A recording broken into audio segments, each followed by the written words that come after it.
ब्रह्मचारिणी सुख कारणी ब्रह्मचारिणी आये शरण सच्चिदानंदे मां शारदे मंगलमयी प्रणमे चरण मंगलमयी प्रणमे चरण।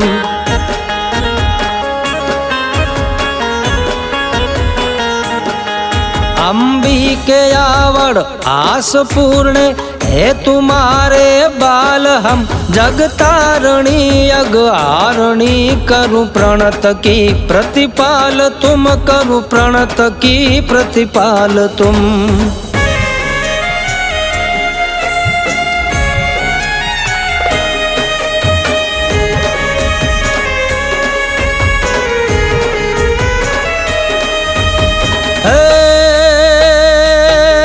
हम क्यों पतित हो गए जब हो पतित पावनी मात तुम, हम क्यों अशांत्रु असुचि जब हो शांति सुचिदा मात तुम माँ शांति सुचिदा मात तुम।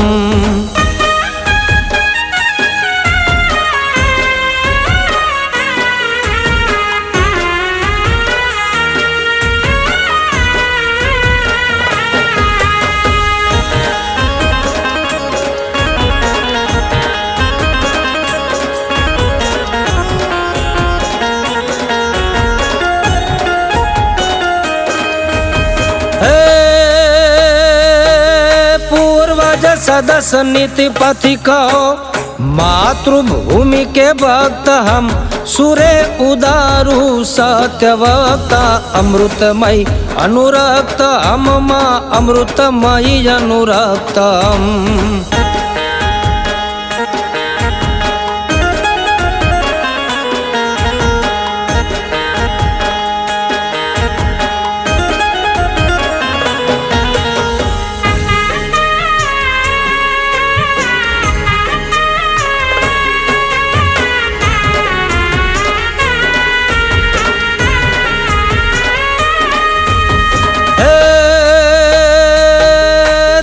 वीर व्रति सेवक बने और पढ़े समदम पाठ हम अग्नि परीक्षा में अडग बने और पढ़े संयम पाठ हम माँ पढ़े संयम पाठ हम।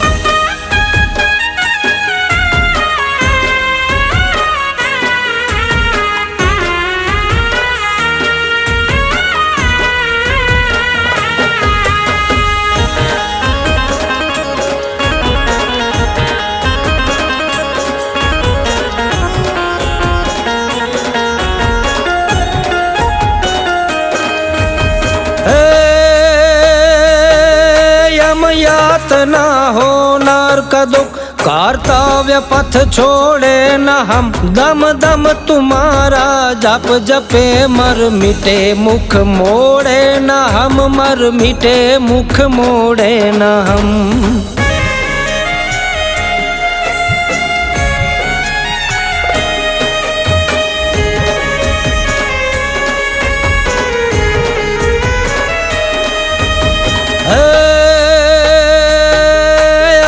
सब उचारो अन्नपूर्णे श्री चरण में लीन मन हम हृदय सींचो अमृत सोनल प्रेममयी लागी लगन माँ प्रेममयी लागी लगन।